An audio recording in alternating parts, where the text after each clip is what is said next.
Bonjour à toutes et à tous, j'espère que vous allez bien. Je suis ravie d'être ici avec vous aujourd'hui. Merci d'être au rendez-vous déjà. Donc aujourd'hui, j'ai envie de vous partager mon travail photographique à travers une conférence que j'ai intitulée Photographier le quotidien, changer de regard sur l'ordinaire. Donc je vais me présenter brièvement pour ceux qui ne me connaissent pas. Je m'appelle Vincent Clara, je travaille sous le nom de Clara Angèle. Je suis artiste, photographe autodidacte, mais aussi étudiante en 5e année et dernière année de design industriel, spécialisée en design de produits. Donc ça peut sembler éloigné de la pratique de la photographie, et pourtant, mon regard de designer influence énormément ma manière de regarder les choses. Donc en fait, le design il va me pousser à questionner l'usage, l'impact et la forme d'un objet dans notre quotidien, tandis que la photographie me permet d'aller poser un regard nouveau sur ces objets. Donc en fait, je réalise souvent des expositions photographiques. C'est vraiment ce qui m'anime le plus, partager mon travail et parler avec d'autres passionnés comme ici aujourd'hui au salon. Et du coup, je partage mes images sur Instagram pour ceux que ça intéresse afin de prolonger et d'approfondir cette conférence.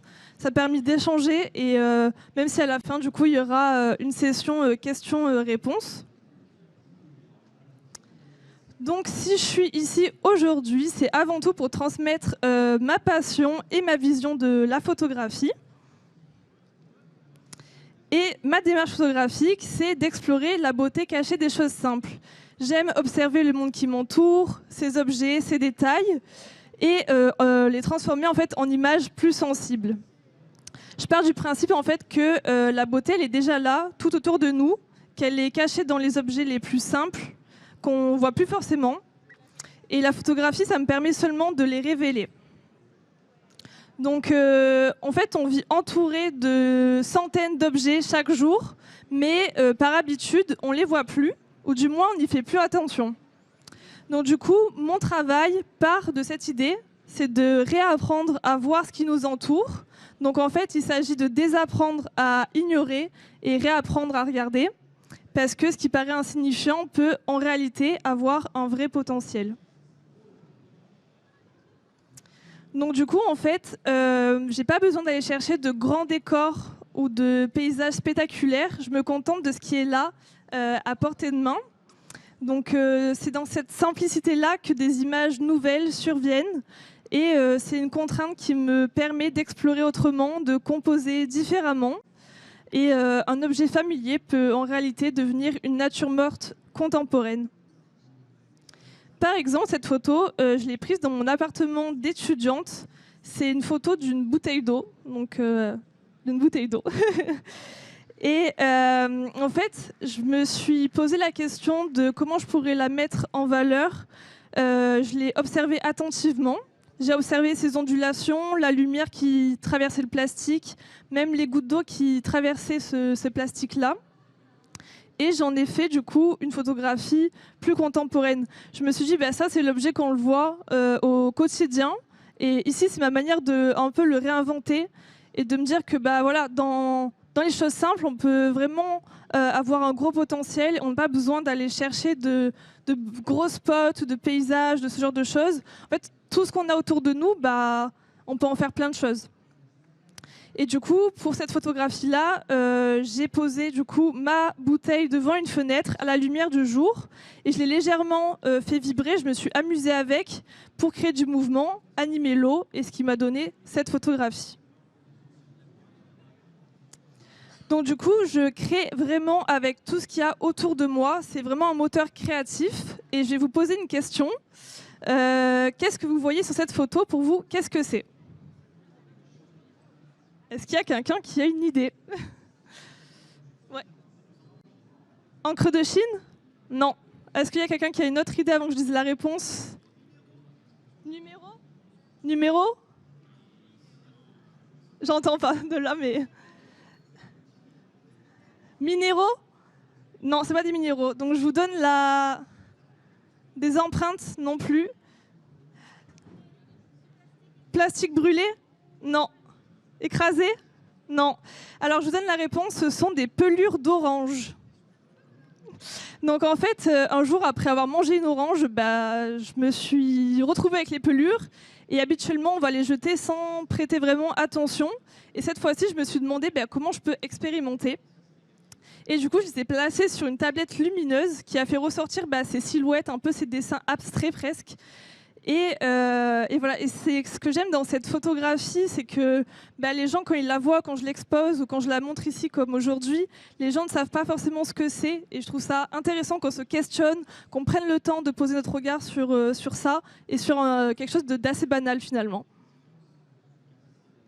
Et du coup, tout ce que je viens de vous dire, ça se résume un petit peu en une seule phrase. Ce qui semble ordinaire peut révéler quelque chose d'extraordinaire. Et si je voulais que vous reteniez qu'une seule phrase de ma conférence, ça serait celle-ci, je pense. Ce qui semble ordinaire peut révéler quelque chose d'extraordinaire.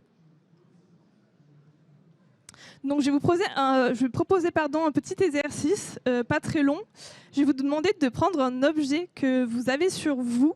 Donc que ce soit un stylo, votre téléphone, votre portefeuille, des lunettes, je ne sais pas, peu importe. Et je vais vous demander de l'observer comme si c'était la première fois que vous le voyez. Donc observez du coup ses couleurs, ses textures, ses détails. Et vous allez voir que petit à petit, vous allez trouver des idées de comment vous pourriez le mettre en valeur par la photographie. Donc je vais passer un peu dans les rangs, voir ce que vous avez comme objet. Et on peut voir ensemble ce qu'on pourrait en faire. Et je vais faire un petit tour. En attendant, je vous explique ma photo qui est juste là sur la télé. Parce que souvent, on me demande si mes photos sont retouchées. Et je réponds tout le temps que non. En fait, vu que je crée mes photos moi-même avec des objets, je peux prendre le temps justement de régler tous mes réglages sur mon appareil, la lumière, etc. Et du coup, je ne vais pas en plus m'embêter à faire de la post-production avec des retouches alors que je pourrais déjà retoucher, je peux déjà tout contrôler avant la photo. Donc là, par exemple, c'est une feuille de papier où j'ai imprimé un ciel en photo, puis je l'ai plié pour faire un avion en papier, et je l'ai accroché à un fil sur une branche d'arbre. Donc un fil transparent qu'on ne voit pas du coup sur la photographie. Et du coup, on a l'impression que l'avion tient tout seul, mais non, c'est un petit peu de la triche.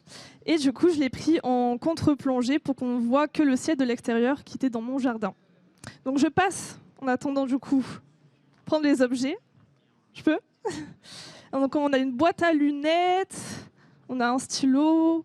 Je vais prendre que quelques exemples, sinon ça va être super long, mais je suis désolée pour ceux qui passeront pas. Hop, je reviens sur scène et je vous les rends, promis. Donc, là, on a un stylo, un baume à lèvres et un boîtier de lunettes. Boîtier de lunettes. Alors là, il faut que j'improvise un petit peu. Mais du coup, boîtier de lunettes, en fait, j'essaye, quand je construis des images, de penser à leur contexte. Moi, les lunettes, ça me fait penser à la lecture. Donc je me dis, je peux peut-être prendre les lunettes et le boîtier de lunettes sur des livres, devant un journal, et de jouer justement avec des cadrages assez serrés sur, je sais pas, la lunette. Pour le baume à lèvres, j'ai déjà photographié des rouges à lèvres. Et je sais pas, je pourrais m'amuser justement à voir comment je règle là si je le sors beaucoup ou pas, et je pourrais prendre d'autres baumes à lèvres et en positionner peut-être plusieurs côte à côte, ce qui pourrait faire un jeu de répétition, ou le mettre peut-être un peu sur un socle pour créer un peu d'importance à cet objet qui est assez petit, ou même le mettre devant un miroir, parce que souvent quand on se maquille, on est devant un miroir. Et voilà. Et le stylo, pareil, devant une feuille, je sais pas trop, mais pareil, je pourrais peut-être le dévisser, faire quelque chose en le dévissant pour qu'on voit l'intérieur, et peut-être faire des écritures, je sais pas. Mais tout ça pour dire que, en fait, si vous prenez le temps de faire l'exercice chez vous, ce que vous avez vraiment à côté de vous, donc en l'occurrence là, vous n'avez pas beaucoup d'objets, on peut déjà créer beaucoup de choses. Donc c'est ça qui est intéressant. Hop. Merci. Merci. Donc, tout ça pour dire que l'inspiration est née de cette observation. Et même moi, j'ai ramené mes clés aussi, que j'ai chez moi, que j'ai tout le temps, tous les jours, à ma portée de main. Et pareil, je n'y fais pas vraiment attention. Et pour cette conférence, je me suis dit, mais en fait, mes clés, je les ai tout le temps. Je pourrais les prendre en photo. Il y a des reflets métalliques, il y a des rayures qui sont laissées par le temps. Puis même, j'ai des porte-clés assez colorés avec différentes couleurs. On peut avoir des porte-clés translucides et je me dis qu'à la lumière, ça peut faire des jeux de reflets et de contraste. Donc voilà, je vous invite vraiment à essayer de faire la même chose chez vous. Et je vous ai montré des photos en noir et blanc, mais maintenant je photographie pratiquement que en couleur, parce que vraiment c'est ce qui m'intéresse le plus avec les jeux de texture, de matière. Et je définirai du coup mon travail comme des natures mortes, parce que je prends en photo que des objets et des éléments de la nature, que ce soit des plantes, des fleurs. Et pour en revenir à la couleur, du coup, j'aime jouer avec les couleurs complémentaires, les couleurs qui sont contrastées et même des couleurs un peu ton sur ton. Là, on a beaucoup de vert, par exemple, dans ces photographies. Et c'est vraiment, je m'amuse en fait avec ça. Donc ça, c'est ce que je viens de dire. Et pour cette photo, pareil, on a du vert très vibrant avec du jaune aussi très marqué. Et je m'amuse à faire ces compositions et à les créer. Et du coup, comment je crée ces images aussi? Je crée de manière très instinctive, c'est-à-dire non préméditée. En fait, petit à petit, je vais construire mon image sans vraiment avoir l'idée de l'image finale. Je ne mets pas trop de pression sur ça. Justement, moi, ce que j'aime dans la photo, c'est de pouvoir m'amuser, expérimenter. Et par exemple, cette photographie, j'ai juste trouvé des volants de badminton chez moi. Et je me suis dit, comment je peux les mettre en valeur? Et du coup, j'ai pensé pareil à leur contexte. Je pensais au badminton. Je me dis, le badminton, quand on joue au badminton, pour le loisir, on joue à l'extérieur, dans nos jardins. Et du coup, ça m'a fait penser naturellement à l'herbe. Et il se trouve que j'avais du faux gazon chez moi, donc je l'ai accroché justement à mon filet badminton dans mon jardin pour qu'il tienne debout. Et j'ai posé du coup ces volants. Et pareil, dans mon jardin, j'avais des petites fleurs jaunes qui rappelaient ces volants et qui a créé du coup cette image. Et ensuite, chez moi, j'avais pareil d'autres objets qui faisaient penser un peu à cette idée de jeu. Donc comme des quilles, des raquettes, une balle de tennis. Et j'ai essayé d'en faire des compositions tout aussi graphiques et amusantes, ce qui a pu me créer une série photographique. Et en parlant de série, des fois, je pars directement en travaillant par série. C'est-à-dire que je m'impose un thème dès le début. Par exemple, là, cette série qui s'appelle Trésor de famille, qui me tient vraiment, vraiment à cœur. C'est une série en fait, qui rend hommage à mes grands-parents, qui sont toujours vivants, mais qui, du coup, plonge dans leur vécu, dans leurs histoires. Et aussi, c'est un hommage à ce qu'ils m'ont transmis, consciemment ou non, en tant que petite fille. Et en fait, à travers chaque objet, y a une histoire. Et du coup, que ce soit un bijou, un objet de famille, un objet du quotidien, un objet du travail, il y a toute une histoire à raconter autour de ça. Et du coup, la photographie, ça devient tout d'un coup un vecteur un peu de transmission. Par exemple, ici, on a une photographie d'un charbon. Ça s'appelle de l'anthracite exactement. Et en fait, mon arrière-grand-père travaillait dans les mines, donc c'est quelque chose d'assez dur, mais du coup, dont notre famille est assez fière, parce que c'est quand même un beau travail qui a beaucoup servi. Et du coup, mes grands-parents, ça leur touche beaucoup. Et depuis petite, on me raconte cette histoire autour des mineurs, on m'amène au musée et tout ça. Et du coup, ça, c'est pareil, c'est un objet en fait qui leur tient à cœur. Et du coup, j'ai voulu le mettre un peu en lumière. Et on voit que ça témoigne d'un temps aussi un peu passé qu'on oublie. Et j'aimerais bien que de génération en génération, ça se transmette. Et c'est pour ça que j'ai pris cette photographie. Et je l'ai présentée aussi dans une exposition. Petite anecdote, il y a une petite fille qui est venue me voir parce qu'il y avait une école qui était venue. Et elle m'a dit « Ah, t'as photographié un caillou ?» Et j'ai dit « Oui, c'est un caillou, mais derrière, il y a encore une histoire. » Et je lui ai raconté et elle était contente d'en savoir plus.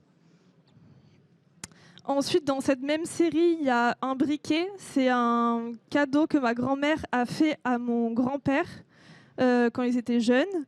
Et pareil, j'ai essayé de penser au contexte du briquet, donc avec des flammes. Et voilà, je mets en scène ces objets, je les mets en valeur. Pareil pour cette horloge qui est dans le salon de mes grands-parents, auquel en fait, je n'avais pas vraiment fait attention depuis que je suis petite. Et pourtant, elle est toujours là. Et qui appartenait du coup à mon arrière-grand-mère et qui du coup fait un peu témoin dans cette série du temps qui passe, la société qui évolue, etc. Donc, vous l'aurez compris, je photographie avec des objets très simples, avec des fonds simples, qui créent des images qui ont l'air un peu faciles à mettre en scène, et pourtant, je passe beaucoup de temps à les créer. Et en fait, cette simplicité-là, ça me permet d'affiner du coup mon regard sur plutôt la lumière, le cadrage, les textures, des choses qu'on n'a pas forcément le temps de faire. Par exemple, quand on fait de la street photo, c'est un peu plus sur le tas. C'est un autre exercice que j'adore aussi parce que je pratique un peu tout genre de photos pour le plaisir. Mais du coup, là, c'est vraiment un exercice qui me permet d'affiner certaines choses et de travailler aussi sur ça. Et par exemple, cette photographie, c'est une photo que j'ai prise à Bruxelles, en Belgique, quand j'étais en stage pour mes études supérieures, du coup en design. Et j'ai ramassé une châtaigne dans les rues à Bruxelles. Donc c'est une châtaigne que j'ai retournée. C'est un peu compliqué à expliquer, mais en fait j'ai retourné pour qu'on voie bien qu'il y a un tissu assez doux et des piquants. Et je trouvais que le contraste entre les deux était hyper intéressant à photographier. Et je voulais un fond qui fasse ressortir ce côté-là assez fort. Et du coup, dans mon appartement à Bruxelles, j'avais pas vraiment de fond. Donc j'ai essayé de la poser un peu partout, sur une table, sur mon lit, etc. Mais ça rendait pas très bien jusqu'à ce que je tombe sur une étagère rouge vive. Et j'ai trouvé que c'était cette photo qui serait la finale. Donc du coup, ce que je vais vous transmettre aujourd'hui, c'est vraiment un état d'esprit. Je suis pas là pour montrer que des belles images aussi, c'est vraiment montrer un peu ma démarche et de se ramener à une forme d'émerveillement face aux choses du coup qu'on oublie un petit peu. Et par exemple là, c'est un flacon de parfum que j'avais chez moi et j'ai tordu un fil de fer pour en faire une forme assez florale. Et du coup, c'est pour ça que je me caractérise aussi un peu comme artiste photographe et pas que photographe, parce que déjà mes études font que je crée beaucoup de choses. Et du coup, parfois, là, on les voit pas trop dans toutes mes photos parce que je peux pas tout montrer, mais je viens créer d'autres choses à côté des objets pour que je puisse créer d'autres compositions un peu plus amusantes et qui changent aussi. Et cette photo, pareil, elle est amusante parce que y a une dame, quand je l'ai exposée, elle m'a dit ah, mais on dirait un pot de peinture qu'on a, avec de la peinture qui coule. Et elle pensait que j'avais inversé la photographie dans l'autre sens. Et je lui dis non, il y a une autre histoire derrière cette photo. Et je trouve ça intéressant que on sache pas tout de suite ce que c'est et qu'on puisse aussi inviter les spectateurs à voir ce qu'ils veulent en voir, comme un peu dans l'art. Et là, on a d'autres photos, pareil, qui m'ont intéressée par leur... les objets m'ont intéressée par leur transparence, par leur couleur, et j'ai essayé d'en faire, pareil, des compositions assez graphiques. Et celles-là, elles ont été sélectionnées en plus par Fisheye Magazine, donc j'en suis très fière. Et voilà, et je vais juste vous montrer une petite vidéo pour vous montrer un peu comment je compose mes images aussi, pour que vous vous rendiez compte un peu du travail, parce que c'est vrai qu'on ne se rend pas forcément compte. Là, c'est des photos que j'ai prises dans le studio photo de mon école et que j'avais jamais trop utilisé. Je l'utilise pour prendre en photo mes maquettes de design, mais pas du tout dans la vie de tous les jours pour mes photos. Moi, je fais des photos que dans mon appartement, la lumière du jour. Mais c'est pour vous montrer un peu comment les images elles sont montées. Donc j'ai commenté un peu en même temps. Donc c'est en accéléré. Et là, par exemple, ça a duré des heures et des heures, ce shooting, avec plusieurs objets. Par exemple, là, on a un objet pour faire des bulles. Et pareil, je me suis amusée à souffler avec les bulles. J'ai essayé de tourner autour de l'objet pour voir comment je pouvais vraiment me le mettre en valeur. Et en fait, c'est que des va-et-vient constamment sur quel fond je mets. Là, par exemple, c'est un fond que j'ai trouvé dans l'école qui était en fait une chute de tissu qui était un peu abandonnée. Et pareil, je l'ai récupéré pour prendre des photos. Là, je prends en photo un mètre, des lunettes. Et voilà, en fait, c'est que des va-et-vient constants. Je bouge autour de l'objet. Et c'est pas toujours prémédité du coup. Mais je peux venir aussi, du coup, comme je vous ai montré, photographier par série. Par exemple, il y a l'hôpital de la Pitié-Salpêtrière à Paris, avec qui j'ai travaillé. Et là, par contre, vu que c'était dans un cadre un peu plus pro, je savais que tel jour, je devais faire telle photo. Et là, je n'avais pas ce truc d'expérimentation. Je savais déjà à l'avance que je devais faire une photo. Par exemple, on avait des photos de couverts. Je savais qu'ils devaient être dans cet angle-là, avec cette lumière-là. Donc, si on me demande aussi d'être assez précise et de savoir ce que je vais faire le jour J, je sais le faire. Mais voilà, c'est quelque chose où je m'amuse moins forcément sur le moment, mais je m'amuse à du coup construire les images en amont. Et là, c'était un chouette projet, c'était avec la maternité du coup de la petite salpêtrière pour un projet sur l'éco-maternité et mettre en valeur les produits du coup labellisés, éco-responsables, etc. Du coup, j'ai pu prendre en photo des couverts, des couches labellisées, etc., etc. Et du coup, pour un peu conclure, je dirais que mon travail il se résume un peu en 3 mots. C'est du coup d'observer les objets, après composer et révéler du coup cette beauté un petit peu cachée, un peu délaissée au quotidien. Et j'aime vraiment que la photographie, ça fige un instant, qu'on prenne le temps tous de contempler certaines choses qu'on oublie. Et voilà. Et là, on a d'autres objets aussi, comme un dé, par exemple. C'est un objet avec lequel on a tous joué quand on joue à un jeu de société, etc. Et on ne pense pas forcément que ça a un potentiel. Et c'est ça que je trouve ça cool de pouvoir expérimenter avec des choses un peu banales. Donc, je vous remercie. Si vous voulez soutenir mon travail, du coup, vous pouvez le faire sur Instagram ou m'écrire aussi sur mon adresse mail pro si jamais il y en a qui n'ont pas Instagram. Je voulais remercier aussi le Salon de la Photo de m'avoir invité. Enfin, c'est une expérience incroyable et j'adore partager mon travail. Donc, s'il y en a qui veulent parler aussi après cette conférence, je suis là et je laisse place aux questions également. Je vous remercie.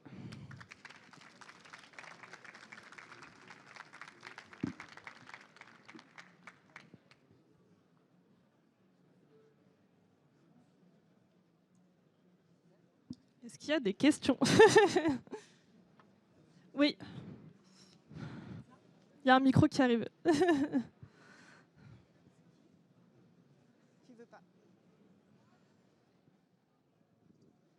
Oui, là, les couleurs sont très fluo, donc vous dites que vous ne faites pas de post-traitement. C'est obtenu comment, ces couleurs? En fait, je retouche très peu et si je retouche, c'est des réglages de base, donc la saturation, la lumière et le contraste. Et après, je peux aussi venir sur Photoshop enlever quelques petites taches qui peuvent apparaître sur les objets. Parce qu'en fait, avant la photographie, je vais nettoyer les objets pour pas que justement j'ai de retouches à faire après. Mais des fois, malheureusement, il y a des choses qui s'enlèvent pas, donc je le fais après. Mais sinon, c'est vraiment dans la lumière du jour, après avec ce que j'ai autour. Et voilà, quand je vois qu'il y a quelques retouches à faire, je les fais, mais c'est rare ou c'est très peu retouché. Merci.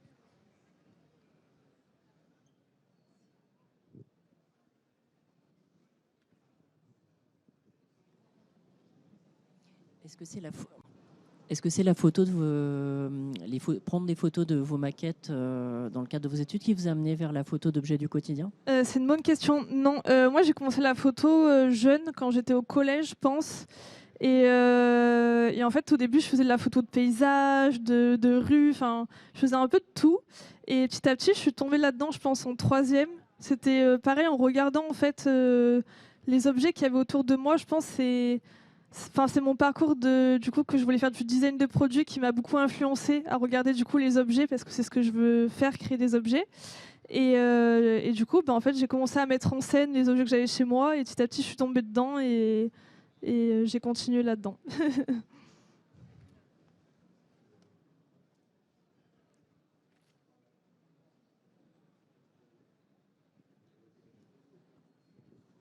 Bonjour, merci. Comme c'est des photos, on va dire, de l'ordinaire, comme vous dites, est-ce que vous avez votre appareil photo un peu tout le temps ou des fois aussi ça va être au téléphone, comme c'est des choses un peu... Non, c'est toujours avec mon appareil photo, mais je peux avoir mon téléphone toujours avec moi et quand je vois un objet qui m'intéresse, soit je le prends en photo pour que je me rappelle que je dois le prendre en photo plus tard et que je l'ai trouvé intéressant. Et après, je me fixe un petit créneau, une petite après-midi chez moi où je vais expérimenter avec cet objet-là. Merci.